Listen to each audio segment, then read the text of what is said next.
I'd like to welcome you all to the 90th Open Jury Competition and Exhibition Juror Lecture. My name is Bonnie Taylor, and I'm the chair of this year's OJCE 2022. And I'd like to welcome our juror to the Juror Lecture, Blair Fornwald. But first, before we get started, I would just like to recognize that this broadcast, so to speak, is being facilitated to you all over Manitoba or anywhere in the world, as a matter of fact, from the lands of the Anishinaabe, the Cree, the OJCE, the Dakota, the Dene, and the homeland of the Métis Nation. So with that, we would like to start and have I'd like to introduce the jurors to you.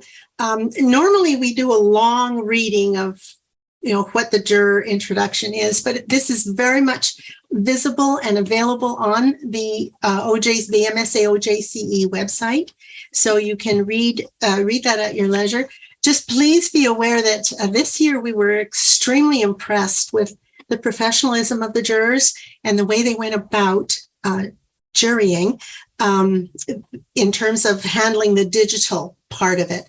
This is our third digital OJCE, and I have to say that this is our first hybrid OJCE. We thought after the first two online productions went fairly well, and we felt confident enough to, now we're tired of always online. We'd like to sort of see if we can do both, but what if the gallery one gets canceled and all of those troubles and worries? So we said, let's keep them both. And we do have a wonderful webmaster for the open juried competition. It's a separate webmaster from our regular webmaster because there's a tremendous amount of work with both. And we were very fortunate to keep the same one this year. So we were able to pull this off. And one of the features we added to the competition was that the entries would all stay up and online and live for a period of 3 months. And the competition part of the exhibit would be the 60 selections from all of the entries that would have their own exhibit offered to them in a gallery. And then from them, 12 award winners would be selected by the jury. The jury is an independent jury. It is separate from MSA. We have no input, and they tell us who are the winners, and we're very proud to present them and promote them.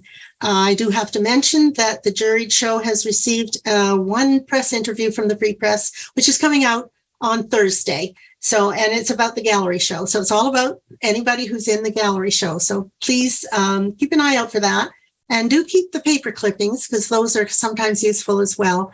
And we'll look for it online. I had the pleasure of visiting the gallery already, and I've taken a video of it, and I'm handing that over to our MSA webmaster, who is going to probably do clips and everything and do wonderful things for all of you exhibitors there. So there is that to come too, but we have lots of time to do that. Well, with all of that said and done, we had wanted really to have a dialogue between our two jurors, Blair Fornwald and David Garneau. Unfortunately, David's not able to join us this evening. He is recovering from an unfortunate accident, and his leg is recovering, and he will not be able to join us. So anything Blair says about him, we have to accept at face value. And it is wonderful what Blair has done in lieu of the dialogue is she's prepared a conversation and an analysis of the selected works curated by herself. So I'm going to turn this over to you now, Blair. We've tested it. You're able to share. The meeting is yours. Please help me welcome Blair Fornwald. This is how we clap on. Thanks, Bonnie. And thanks everyone for joining us. As Bonnie said, I was one of the jurors. I'm originally from Treaty 4 territory in Regina, Saskatchewan, but for the last 2.5 years or so, I've been based in Winnipeg, here on Treaty 1, where I am the director curator of the School of Art Gallery. And I've known David for many, many years, so from Regina. And I was really excited to chat with him. I really respect him as an artist and educator. And, he's a really important Métis curator, thinker, and writer. So I was really looking forward to chatting with him about the work that we saw. We were both really duly impressed with the submissions. But yeah, since he's not able to answer it, or since he's not able to make it here today, I'm going to endeavor to share with you some of the thinking that has informed our shortlist selections and ultimately our selections for the award winners. I feel really honored and happy to have been chosen as a juror. And we were really happy. I just want to say thank you to everyone who submitted your work. I think it's a really brave thing to do, to sort of put a little bit of yourself into your work and send it off into the world to be subjected to critique and to let it speak for itself. So thank you all for being vulnerable and brave and for making art. There are so many valid reasons that you might do this thing. Maybe you're making and selling your work in the art market. Maybe not. Maybe you make art in the community to connect to other people and a bigger community. Maybe you make art in solitude to better understand yourself. Or maybe you're interested in learning traditional techniques that connect you with your ancestors or with art history or canon. Or maybe you just want to experiment and break rules and test the limits and bounds of your materials and processes. Maybe your art is part of activism and as a way of imagining a more just or ethical world. Or maybe you make art to decorate your walls or give as a gift. Maybe it's just something that you want to do to keep your hands busy or your brain busy. Maybe you just want to, and maybe that is good enough. I think it's definitely good enough. I think that there's a lot of really valid and important reasons for making art. That said, when you put your work out into the world, it communicates not only with the viewer, but with art history and its conventions, with politics and current events. And within a space like a gallery exhibition, it's in dialogue with the other work that's installed in the space. So David and I kind of took these dialogues into account when we chose the work for the shortlist and the awards. And so our selections don't necessarily reflect our personal tastes as much as they acknowledge work that communicates its ideas effectively or demonstrates a really remarkable aptitude for handling materials. And I think that open calls are kind of funny things because there's not a curatorial theme, but because I am a curator, I naturally wanted to address some of the emergent themes that we identified in the selection. So I am going to share a PowerPoint, and I'm going to endeavor to do a really quick and dirty read, I guess, of the work. And please forgive me if I get things wrong, because this is maybe my first encounter with a lot of your work. Some people I'm a bit familiar with, but yeah, here's a cold read. I'd be happy afterwards to take questions if you have any, and have it become maybe more of a conversation. But yeah, let's go for it.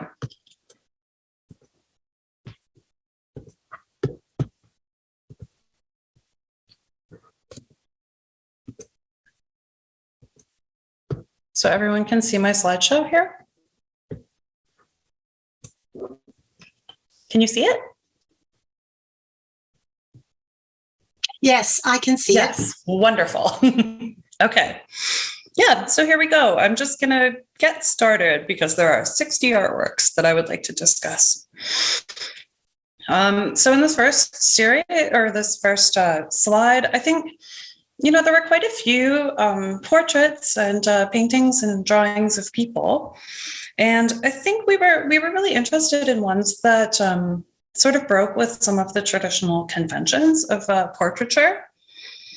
And, in Pearl Bainbridge's work, I think her use of pastel is really interesting, and it creates a lot of vibrancy. It kind of reminds me of the way that Van Gogh handled materials, and it creates a lot of movement and energy in the composition.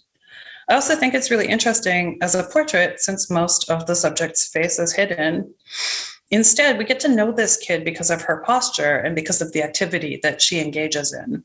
So even though she's hiding her face, she's very much kind of conveying her personality.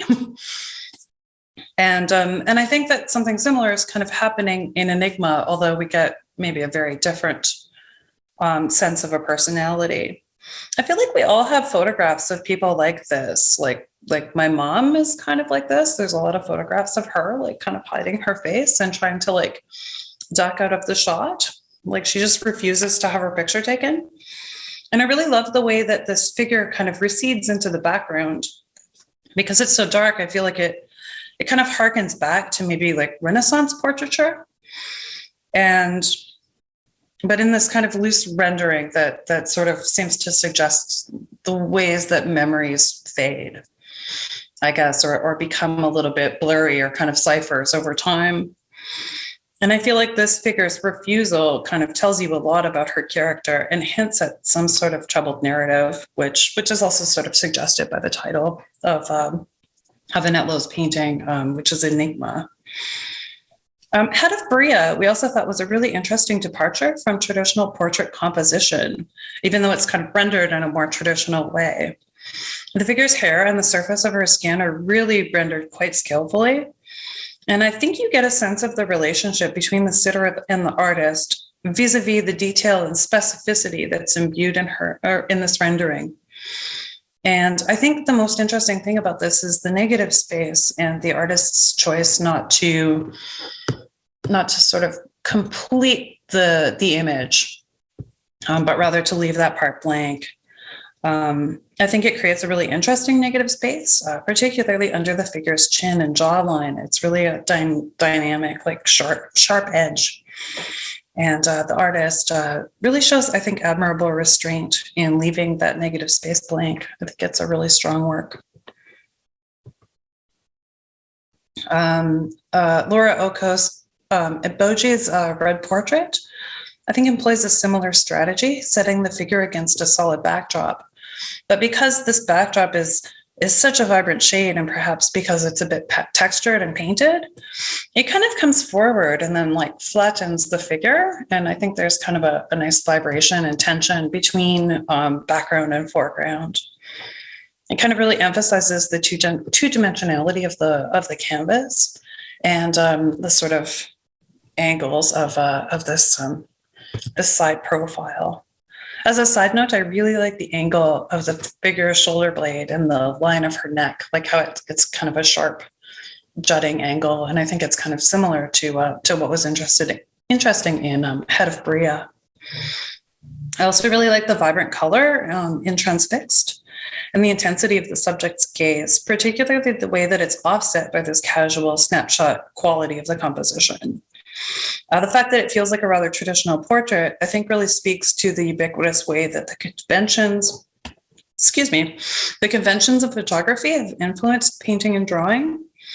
I think this rendering is also really great, and that the artist has a really solid command of their materials. These two paintings both have really unorthodox compositions that struck David and I as noteworthy. I think they're also both quite indebted to photography as a technology and a tool, that their points of view seem to replicate the way that a camera lens sees work rather than the way that the human eye does. Ella Wozniak's Monday Morning feels like a portrait, even though we don't see the subject's face. They're really fashionable split-toe boots and this micro-pleated skirt. I think they say a lot about the type of person the wearer is. And the title, too, hints at a narrative and sort of further characterizes that subject. Like, what kind of Monday morning event would necessitate such a stylish and specific outfit? Or what kind of wearer would wear such a kind of fashion-forward outfit on a Monday morning? And I think the unusual compositional framing also elevates Lorna Weir's otherwise simple landscape painting beyond. I also like the use, I think, of found materials, like a little screen or curtain over the top. But I think this one, it really emphasizes the sort of edges of the canvas and I guess the frame of the picture. Yeah, I think photography is like a really inherently, I'm going to skip ahead here. Photography, I think, is a really inherently nostalgic medium, and because every photograph stills and fixes a moment in time. And it's not really surprising to find that works that take photographs, especially family photographs or kind of older photos, as subject matter tend to be sort of reflexive or nostalgic. I think that these photos are already melancholic and imbued with a certain longing. These two works, Robert Greenlee's Remembrance and Annette Lowe's My Two Aunts, A Set of Problems, feel especially laden with complex sentiment. Both are rendered in a really skillful but somewhat loose style, which again seems to articulate the ways that memories fade into time and grow blurry even as they're aided by these visual reminders. And that role of and function of photography in fixing memory and stilling time, I think, is made most evidently clear in this pair of artworks by Morgan Traw, who built a composition and narrative out of frames that seem to be shot on video and then painted. We see the timestamps and the little icons that say record and standby. And we get a small glimpse into these moments of lived experience that seem both poignant and mundane. And we were also really taken by these oil paintings by James Dean, Taxi Talk and On the Fly, which also seem to capture scenes from ordinary life, quite beautifully rendered. The light and shadow in the compositions are just breathtaking. And I think that they're really loose but balanced compositions, anchored on these figures who are just going about their business. These works are really graceful and organic, and I think nicely capture the improvised choreographies that we all participate in while we're living our small lives amidst so many other people doing the same. Like, I think there's a real interest in this sort of kind of beauty of everyday, the beauty and sort of interest in everyday activity and interaction. Patricia Penner's watercolor, The Forks Market, I think has a similarly vibrant energy and really captures the feel of a place. It's a really busy composition, but I think it works well because everything is so carefully observed and rendered. The perspective is right. The big lighting fixtures and the lines in the vaulted ceiling really draw the eye through the space into the back of the building. So it really does kind of get the sense of like being in that space and moving through it. And Shruti McJury's two paintings, Memories of the Cabin and Cousins Hanging Out at Grandparents, are also very clearly drawn from careful observation and attention to detail, even as they capture a more tranquil mood. I think they're just really beautifully grounded in their specificity. And although we don't have the same grandparents, I feel like that house is really iconic, and even the clothes that the cousins are wearing, like it feels very real. I also really love Norma Kendrick's composition in Skating, and I think it gains a lot of visual interest because she's chosen to render this place at sort of an unusual time, like at dusk or at night. The sky is this really dramatic kind of reddish brown that we don't normally associate with sky. And I love the way that the space in the background, the little like changing shack, I guess, is lit up, and you can really see the architectural details in that space. So I think it creates a lot of moodiness and drama from sort of a really everyday or kind of potentially mundane subject. And I feel like, sort of like in Patricia Penner's Forks Market, my eye is kind of cast through the space. So I'm looking at the bench and then the skating rink and then finally the building. So I think there's a lot of movement in it that's quite beautiful. Ooh, my notes are in funny order. There were also like a lot of really wonderful landscapes. And again, I think David and I were really interested in finding landscape artworks that demonstrated, again, like some interesting form of composition or a way of handling materials that felt appropriate for their subject matter. And if you just bear with me here. Boop, boop, boop. Oh, can't seem to find my notes for these. I'm going to wing it because I remember. I really love in Christina Ryan's Polar Bear #1, Hudson Bay Shore. The way that the artist has rendered light and shadow and reflection. And I feel like, especially in the moments of like in the fish and in the water, like you really get a sense of texture and reflection and light. In Pearl Bainbridge's Peaceful Here, it is a peaceful scene, and it's also rendered in kind of almost a soft focus. Like you don't see a lot of brushwork. You see just like kind of a really tranquil. It's a really tranquil application of paint, if that makes sense. And I also thought the skyscape was especially well rendered. Whereas in Gil Sawatsky's painting of sunflower fields, this is a really like heavily textured and impasto artwork, and I feel like the way that the artist has handled the paint, you really get a sense of each individual sunflower, and also the kind of like the sturdy like roughness and texture of the sunflowers.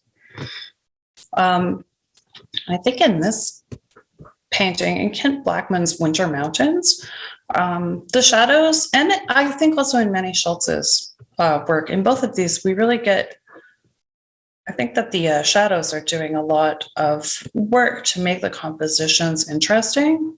And I think they're both just really beautiful. It's a really beautiful handling of materials. I love kind of seeing the sun glimmer through the trees, and this sort of soft, washy gray that really, I think, captures like the cold of winter.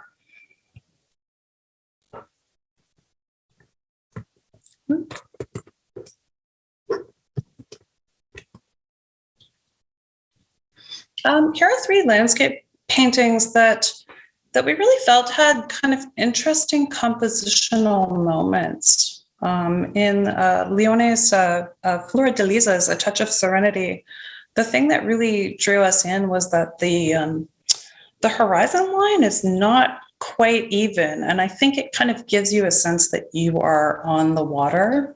I like that detail of the boat that's just kind of off to the bottom left-hand corner of the canvas. I think it lends a lot of visual interest and dynamism to this canvas.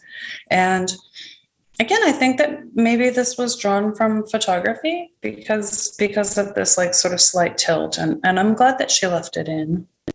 And I think in these 2 Shirley Rayners, we were sort of struck by the way that the artist rendered really beautifully light and shadow, but also managed to make what I think of as maybe one of the uglier seasons, that sort of very end of winter, very beginning of spring, when it's all a bit muddy and the puddles are sort of full of decaying plant matter, and the snow is like full of gravel and dust. And I think that she managed to render that in a way that you can see the beauty in it, in something that's kind of mundane and not always appreciated. It's a less easy to appreciate scene or season.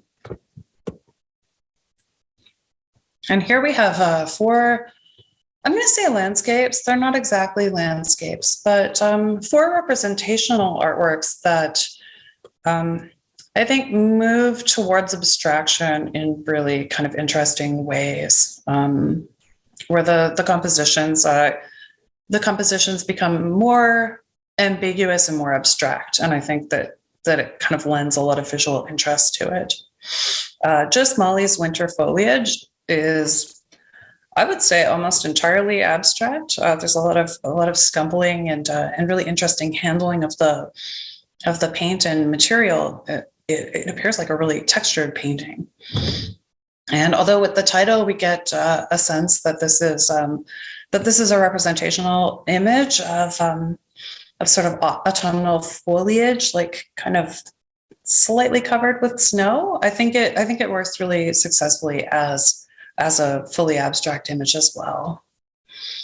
And Nora Fraser's composition seems to depict clear cutting on just off the coast, as maybe seen from like a small plane. And I think the way that all of the different textures and surfaces of the land and the water and the sky, they're all kind of rendered with their own logic, and it sort of becomes this somewhat disturbing patchwork. Yeah, it reminds me of like kind of a crazy quilt. In Patricia Penner's Memories of the Conservatory, this is a really highly representational image of like goldfish in a conservatory. And I love how the composition sort of becomes quite decorative and quite abstract as we see the reflections of the plants in the conservatory, and maybe the skylights and the sun streaming down. Like I think it's a really stunning image, and it takes a couple of glances to sort of see what's happening. And in Jane Gateson's September Morning, the subjects are so highly stylized that it sort of moves into a sphere of the decorative. It's kind of giving me like a William Morris kind of feel, but more highly abstracted. And her handling of the cold wax is really beautiful. I really especially like the soft moments of pastel pinks and yellows that are emerging, and really give me a sense of the quality of light sort of shining on these plants. But I think, again, it feels like it's drawn from really a careful observation of what somebody's actually seeing, and not necessarily like a platonic ideal of a plant. So these feel very much like renderings of individual leaves and individual blossoms. I think, speaking of art history, Roger Gateson's two paintings, which kind of, they abstract the landscape in a different way, sort of paring it down to its most essential parts, and then rendering things as like flat forms of and shapes of color. I really especially like Spring Ice on Lake Winnipeg, and the way that it's such a minimalist and clean composition. It reminds me of some of the works of the Group of Seven, but made all the more austere because of the sort of lack of, I don't know, the lack of trees, the lack of like visual reference, and I think it's really seeing through the landscape to really something quite transcendent. These two paintings, I think, are both really beautiful, and also feel like they're rooted in an understanding of art history, and maybe specifically, they're kind of giving me like impressionist in the way that they're handling subject matter that is everyday, and also this sort of soft pastel and impasto kind of brushwork. Susan Graham McDougall's Six of One, this lovely painting of eggs. I think originally I was kind of thinking about Mary Pratt and the way that she makes really beautiful still lives of preserves and products in the kitchen, or like foodstuffs in the kitchen that are really like glimmering and shining in the light. But I think that the way that she's handling her paint sort of reminds me of Mary Cassatt and some of the Impressionists, which I also sort of see in Kent Blackman's beautiful watercolor Family Day at the Beach, where I think even though the subject matter suggests that it's a very calm day at the beach, or it's kind of a gentle scene, I think there's quite a lot of drama in maybe the way that the waves are coming in and in some of the shadows. And it reminds me of a lot of the beach scenes that various Impressionists have painted, like maybe even Turner, somewhat Turner-esque. I think it's a really successful composition. And in Eleanor Esau's Halcyon Days, how do we say that? And Ainsley Davis's two paintings, Lake Winnipeg and Look Through Any Window. They really harken back, I think, to mid-century modernism. Esau's composition feels kind of like jazz music, depicting the city in a way that feels really multisensory and warm and vibrant. Davis plays with perspective and abstraction to similar effect. They're all really lively paintings that feel really fresh while also demonstrating a knowledge of and respect for modernist art history. Kathleen Hammond-Bukowski's three artworks, I guess, one painting and two mixed media collages. They also feel really vibrant and alive. While building and oil pump incorporate collage elements to add texture and depth to her compositions, French Enthusiast accomplishes a similar feat by paying really careful attention to the myriad of patterns and variations in the busy world around us. It's a really interesting composition. We see in the background this lineup of people just from the knees down, but they're sort of very specific too and function like portraits. And they're presumably waiting for a show to be seated. In the crows in the foreground, they're like maybe pecking at the snacks of crumbs of snacks. But I think the real focus of this work is the cracks in the sidewalk and the interplay of shadows and light on the surface of the street. There were quite a few mixed media assemblages that were submitted this year, and quite a few of them were pretty interesting. I think Zoe Lebrun and Deborah Danley's assemblages have a similarly Dadaist sensibility, and I would put these in an exhibition together. They remind me of collages by artists like Tristan Zara or Theo van Doesburg or Hannah Hawk. Lebrun perhaps incorporates the most experimentation and play in her work, where Deborah Danley's bookworks are really compositionally and materially more restrained. Eric Lowe's welded steel abstract sculpture, Wedding Rings, was, I think, the only three-dimensional artwork that we put on our short list. And I think it has a really interesting, at least implied kinetic quality. And it feels really satisfying for me to sort of follow this continuous line and rotate it in my mind's eye.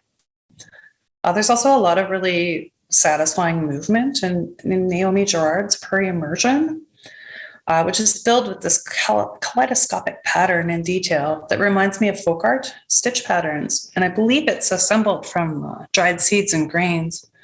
So together I feel like it's speaking to various and perhaps gendered forms of rural prairie production and labor. David and I also really appreciated the innovative use of materials in Isaac Amundsen's After the Hike, which is constructed entirely out of push pins. I think it's a good example of how sometimes imposing creative limitations on oneself can produce pretty interesting results. Here, the standard size and shape and the limited color range of the pins produces a really vibrant and lyrical image.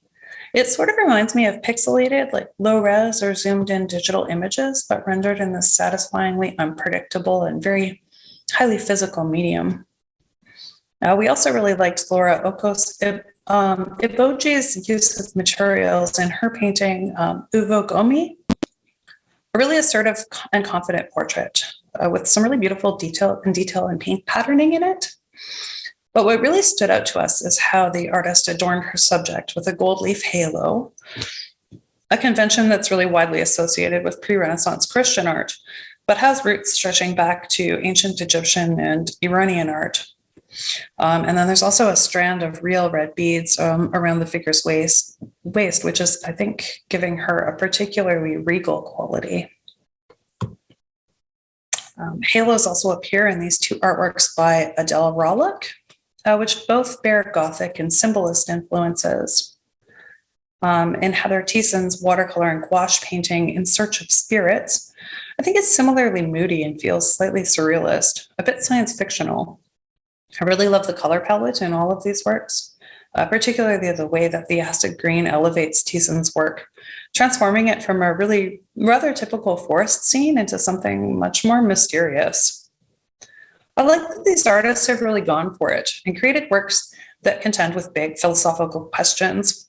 I think oftentimes works that grapple with the spiritual or employ well-recognized symbols, they can easily kind of fall into the realm of the cliche, but I don't know, on the flip side, they can be really subversive and interesting, and it can be really interesting to employ these things.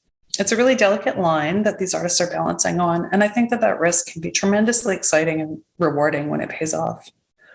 Robert Greenlee's beautifully rendered Final Destination, I think, grapples with the mystery of death in a sort of subtler but still highly evocative way. We also really liked the elegant minimalism of Dainma Iyaba's baptismal scene. I really apologize for if I mispronounced anybody's names. But in this baptism scene, and then I was pure, I think formally the panoramic landscape format really works. And the title is really richly narrative and quite poetic. I love how it's monochrome and moody, and how it implies a narrative. We actually chose quite a few artworks that allude to narratives. And I think the challenge in making work like this is giving the viewer just enough information that they can furnish the implied narrative with detail and interest, but not so much that it feels overly didactic. I really love the woman's compellingly ambiguous expression and body language in Gloria Field's Road Trip. Like I'm interested in knowing what she's experiencing and like what's happening. I love the sort of drama, the drama implied in the sort of mundane in neglected clothesline. I think the sky is rendered really beautifully, and I love all of the movement in that space. I think it's a really dynamic composition, and it's capturing a really dramatic moment in a scene. And the quiet intimacy of Earl Graham's preparing the garden is also just very compelling. It depicts these two figures engaged, I like to imagine, in sharing some sort of scintillating gossip with one another. Like, I don't know, it just feels very truthful and real. The work that generally resonates most strongly with me is work that feels really prescient and relatable, responding to contemporary concerns, to the complex emotions that they might stir in all of us. We can probably all agree that the last few years, and more broadly, this current era that we're living in, has been extremely challenging. Living through a global pandemic, feeling the effects of climate change, perhaps even contemplating the continued survival of our species, witnessing war, mass shootings, and acts of police violence against Black and other racialized people by the police. It's been a really devastating time. And sometimes at times like this, art might feel a little bit superfluous or extraneous or even decadent. But art does have the ability to articulate the complex and contradictory feelings that we might have during difficult times. If not assuaging our fears, then letting us know that we're not the only ones that are feeling them.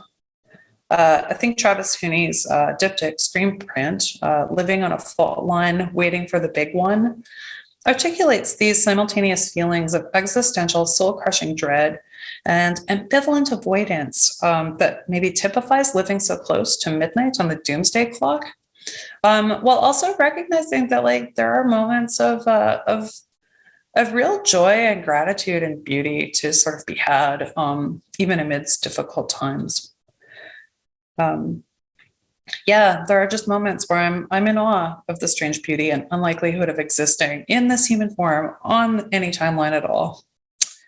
And Manny Schultz's painting, Turbulent Waters, Climate Change in the Rockies, articulates the awesome power of nature and our capacity to cause irreparable harm to our environment, as well as its potential to retaliate and destroy us all. Who knows? I think it's also really worth noting that my reading of both of these works are heavily informed by their evocative titles that the artists have given them.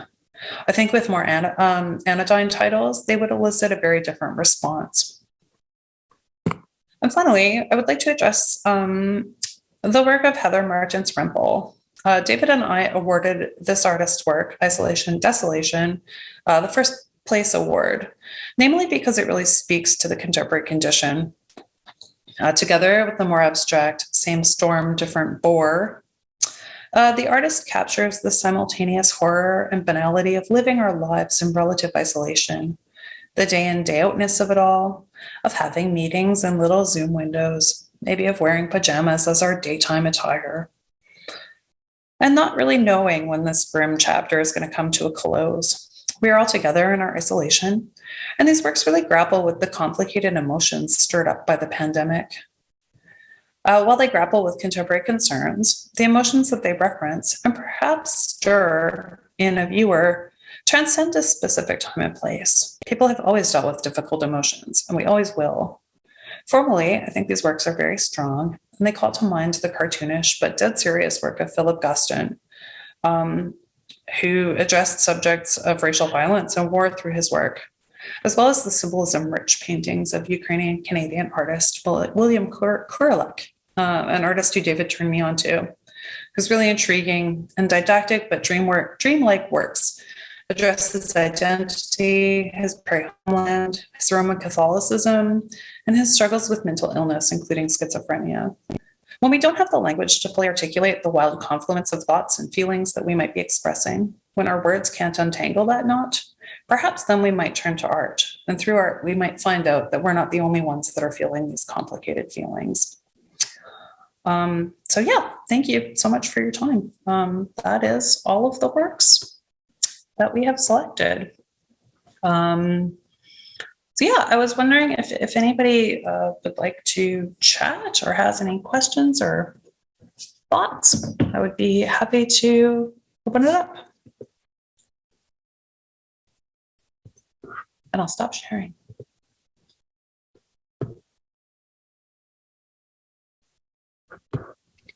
Okay, I think we should all unmute if we're going to have a conversation. I was particularly impressed with the way you pulled together the thematics for a show. And I have to admit that having seen the gallery display as well, it was less able to put those related works together, but there is an adjacency that follows from one to the other. So it's interesting the way you pulled them together in terms of theme and subject matter, and of course in the expression and the technical mastery of the medium as well. So I feel that was a much more satisfying view of the show, or viewing of the show, than just scrolling through it by artist's last name. So thank you for that. Thank you. Yeah. Thank you. Yeah, I feel like very oftentimes this starts to happen. Like we just had at the School of Art Gallery, our recent MFA exhibitions, and again, they're uncurated. The work that is brought together is the work of all of the people that are receiving their Masters of Fine Arts. A single cohort. But I do find that oftentimes there are, maybe because we're all kind of experiencing similar things, or, we're not making art in a vacuum, that there do become these kind of emergent themes or even sort of visual or stylistic tendencies that kind of draw works together. And for me, it was really fun and, kind of what I do to sort of find these commonalities and these emergent themes and try to think about how they're engaging in a dialogue with one another. Well, it certainly makes sense, and it certainly has indicated that it's covered the gamut of emotions, and particularly the reality of these uncertain times. There was another, at the dawn of the 20th century, this incertitude, the idea of we don't know, we can't count on, and, oh, woe is me, prevailed. And this time around, it's not the turn of the century, we're well into it, but we're struggling in the sense of trying to be positive and trying to understand that this too will pass and there is more. I guess Manny Schultz's work scares me, though. As you mentioned, there's this retaliation aspect to consider. And it's a really beautiful painting too. Yes. Well, he's known for that, and there's wonderful attention to every detail in there. There's so much to be read in his paintings. But there again, there was that theme of, and then again, the award winner being isolation, desolation. It was so beautifully rendered and so responding. Just, you just simply respond to that. I was visiting in Montreal and I showed the short list to some of my friends there, and without announcing winners or whatever there was, and a lot of them really responded to that one. Just simply because it's an iconic image almost. Yeah, it's really great. It's a beautiful composition, and I think it really encapsulates a lot of the sort of vacillation between sort of boredom and fear and acceptance and maybe even coziness that this time has kind of given us.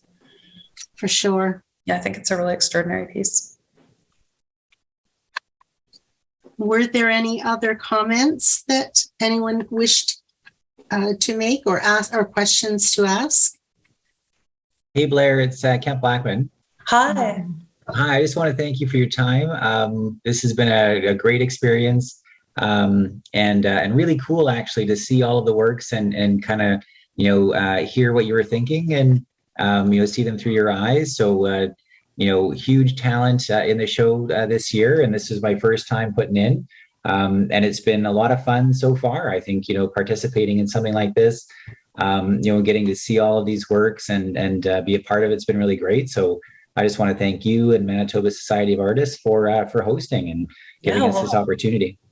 Yeah, thank you. Thank you, Kent. I could mention at this point that there were about 140 works entered for this hybrid show. And of that, 59 works were selected. One of them is still on its way being shipped. It's not able to. One of them is already sold and left the gallery with someone headed off to somewhere. You always take the sale, the gallerists. You never leave the artist without the sale. So that artwork has gone, but the show itself is rather interesting. In terms of new entries, it's kind of interesting to note that there were 66 artists, and of that, about 21 or 22 were first-time entries. And that is because we just recently instituted a new award, the Jean Weitz Award for first time entering the jury, for the first time getting the courage, right, Blair. And so 22 of those artists were also eligible, in addition to the other awards, eligible for that first time entry award. So I'd just like to congratulate all of them. We consider it a success when we can reach out and bring in artists that haven't entered the show before, because I think it's a breakthrough when you start to enter shows. There's a lot to be learned from the jury process. So I applaud you all you newcomers, for your consideration of the OJCE as an entry, and I hope you'll all come back next year and widen the pool as well. Tell your friends. Tell your friends. That's right. Someone over here had a question. Was it Nora? It's not really a question. I really enjoyed the presentation. It was very good. And I also wanted to mention, for the painting that I did, I have been flying over Lake Winnipeg and rivers leading up to Fishing Lake. Mm-hmm. And ever since 2016. So a lot of my work is influenced by the beauty of the North. Yeah. But the little left-hand corner is really the sadness, because it's blue-green algae that is collecting. Oh, is it? On the shores of Lake Winnipeg. And I've written an article about it as well. Oh, goodness. This work is very interesting in the gallery as well, because I had the sense of that I was sitting on a drone looking down at this panoramic scene, and that there was movement. It's really quite dynamic. Yeah. Just flying over. And pull it up again. Yeah, I would love to hear from some of the artists that are here about what inspired your work and what informed your thinking about it. So I think David and I were giving a lot of these like a real cold read. Hey, Blair, it's Kent again. I mean, from my perspective, I get inspired just by watercolor, just the medium. Mhm. So it's interesting because I was I took graphic arts in high school. I didn't really come from a fine arts background.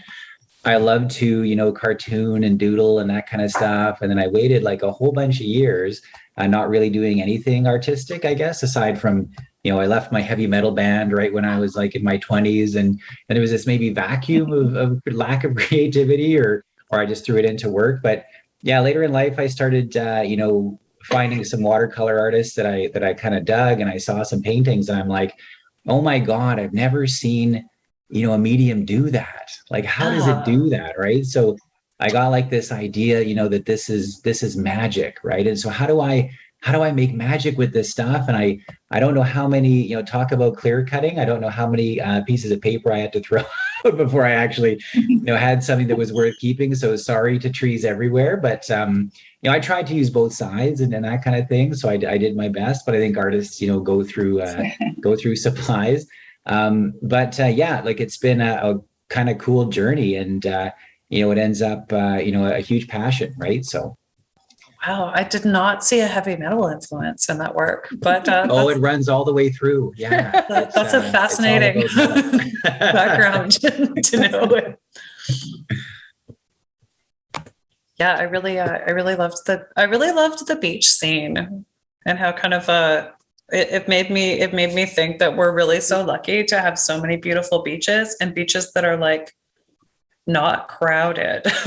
Yeah. So it made me think there's quite a few impressionist beachscapes, but they're always much more heavily populated. They're like on the banks of the Seine or something. And I thought, on the banks of Lake Winnipeg, it's one of the rare places where you can just be the only family. You can be the only people that you see for miles, Yeah. I always find with watercolor, the most important thing is to get out of the way. Yeah. Just let the medium do what it wants to do. Yeah. So that was, the beach scene was kind of like that. It was like, let the watercolor do what it does to create, a beach and some water and stuff, and then throw some people in there and you're done. Yeah. It really came together. And Nora, I just think your composition is so unusual and intriguing and unpredictable in a way that we both really resonated with us. Can I talk? Thank you very much. Oh, hi, Blair. It's Annette Lowe. Oh, hi. Hi. I just wanted to say your comments about my painting Enigma hit the nail on the head. I couldn't believe because this was a very troubled friend, and she died last year, and the memories are fading too. So it was incredible. It was like deja vu or something. Thank you. Oh, well, thank you. I feel like I think I saw this work in real life at your studio. Yeah, beside Elvira's. And they're quite small paintings too, aren't they? No, this is about 24 inches by 30. Oh, okay. No, but before that I was painting quite small. So yes, this was a change. Maybe My Two Aunts was small. Is My Two Aunts small? A little bit smaller. Yeah. Yeah. They're really beautiful. They are really like enigmatic works. I guess they feel quite mysterious. Oh, good. Thank you. Thank you.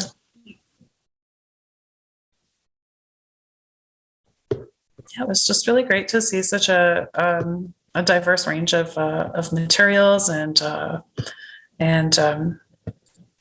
subject matter, and sort of just like ways of rendering. And I think overall, like it was a really strong.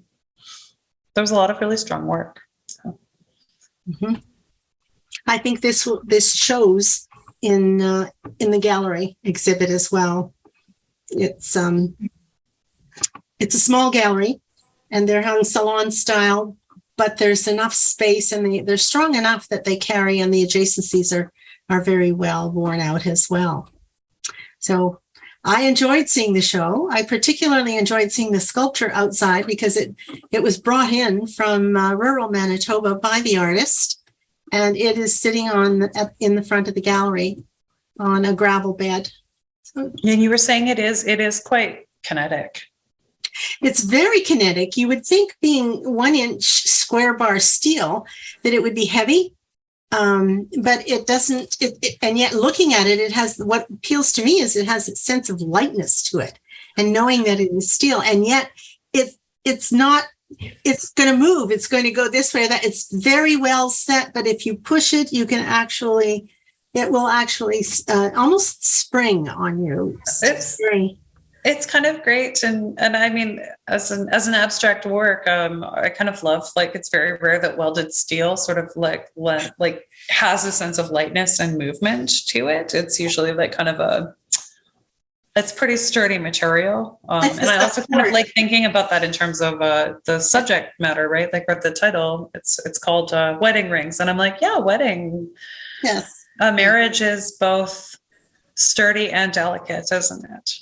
Yes. And if you push things one way, then they were like move back the other way. So I think well, and yet the thing is that if it's not, no one's going to bend it any way. It's very strong in its individuality. No one is going to change the shape of that sculpture from the sculptor. But it would kind of like weather a bit of like jostling.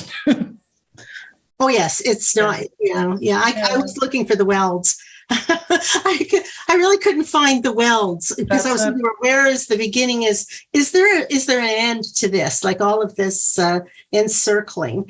But I also like looking through it from different angles. You probably want to go and see it now. You want to go and see? Yeah, I do. The artist was here, I think, earlier.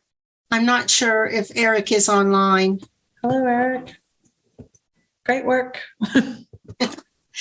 Or if he's left. Great work. Very intriguing. It is. Do go and see it. I should mention that one of the works has sold already. I'd like to congratulate Nora Kendrick, and the purchaser has leaped on it. It was a memory. It was the skating, and it was a memory, very firmly entrenched memory that captured that. Oh, beautiful. Yeah. So paint on, create, make, all you makers. Your word is getting out there. And as I mentioned earlier, I don't know if I mentioned it during our meeting, but the Free Press has done one interview with the gallerist, and I believe there's another one coming up at some point.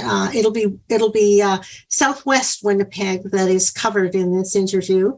But what we're trying to do is gather all the artworks of similar geographical region and then appeal to printed press in those areas to get some kind of visibility for the artists. So we'll see how that goes. We will try again. All of the art will remain up until the 31st of August. And at that point, we decide whether to take it down or whether there are outstanding interests to keep it up. But I didn't realize that. Yes, so everybody's artwork that is up there. If you want to visit the website, it's MSAOJCE.com. And there you will see the long list and the short list and also the award winners all on separate. We can't go during the summer vacation. Pardon me? Oh, am I still on? Oh, yeah. I thought I muted myself. Okay. So do enjoy it. You can send the link out to friends and family. There will be promotion of I'm told that our webmaster, and I think Mavis is online. Mavis, you emailed me a very interesting outline of the promotions coming up of the art show. So would you like to review them here? Or? Sure. Oh, I don't have them in front of me, so I'm not. Well, okay, here are the rash promises you made. Okay. I don't have it in front, but what you're going to do is you're going to promote the selected artists during the gallery show and take selected images and post those on social media. And then after that, there will be some promotion of those artists on the long list to the end of the show, intermittently. And Mavis is pretty great. She programs it and times it for release. So these things just pop up in front of you. So I'm thinking we'll get a lot of exposure then. And I'm hoping we get a lot of clicks. Yes. Well, I've got the Instagram posts. I schedule them 2 weeks in advance. So yes, I can assure you the next 2 weeks we have very heavy coverage of all the finalists and the award winners. Okay, And for the whole month of June, that's really where I'll focus the majority of the posts. And they're coming out daily, Monday to Friday. okay. And if any artist sees a post and they would like to have a copy of it, just message me and I'll send it to you. I don't have the emails for anybody who's not a member of the MSA, so you'll have to contact me and you can have it. So That's great. And if any of you are able to contact your local press and want to conduct an interview, please do go and promote the show. You'll have the materials with you and promote yourselves as well in your artwork. I congratulate you.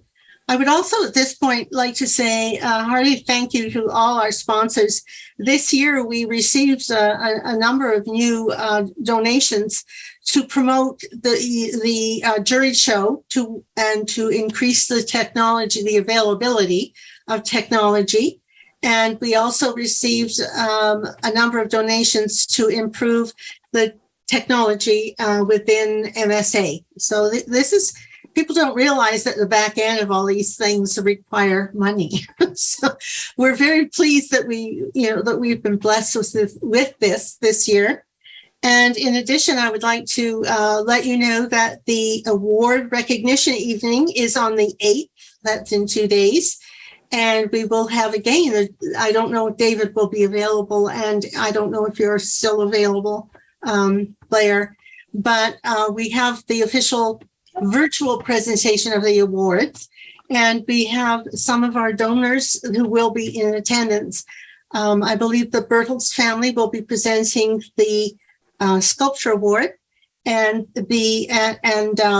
Sandra Weisman will be presenting the Bev Morton Wayne Arthur Award for Mixed Media, which is the first year that this has been established, and her family they have made a sizable donation to fund this award for 10 years. So we're very grateful for that because mixed media has been not had any awards in that specific category for I don't think it. In my past with MSA, there hasn't been a specific award for that. So there is. Someone asked me how is the competition organized? So I'd just like to go over that a little bit if anyone's interested in it. The MSA first, second, and third, every entry is eligible. Of course, only watercolor is eligible for watercolor. Only sculpture is eligible for sculpture, etc. And now only mixed media is eligible for mixed media. There are, in addition, honorable mentions that are designated, and that's at the will of the jury. They can award those or not at their grade. So this year we do have the 12 awards to virtually present. So please, if you are an artist, an award-winning artist especially, please let me know that you will be in attendance, because if you're not, we will just set your award aside and mail it to you, and that's after the fact. So that's how that works. So again, I'd like to just say thank you to all of you for entering, to our juror for giving us such a stunning review of the show. I'd like to encourage you to go to the gallery and see the show. And then I'd like to invite you to the awards recognition evening, which is a very, it's a very interesting evening in that the juror speaks to the award, the artist speaks about the work, and the donors very often add a lot of insight into the work itself. The Jean Wheat's award has been sponsored or has been donated by her daughter, Corey Knight. And I'm not sure if Corey's going to be in attendance, but if she is, she will be speaking about her mother's involvement with the MSA for so many years and her own establishment of that award. They are all posted on the website, so you can read up on the history of them. And then we hope to welcome you at the awards evening, which is always a lot of fun and a lot of good information about art. Are there any further questions of our juror? Well, then I will hereby adjourn the juror lecture with great thanks for this very interesting evening. Thanks, and I hope to see you in 2 days. You all have the link. If you had this link, you have the other. Good evening. Thank you so much. Thank you. Take care. Thank you. See you in a couple Bye. days. Bye now. Bye.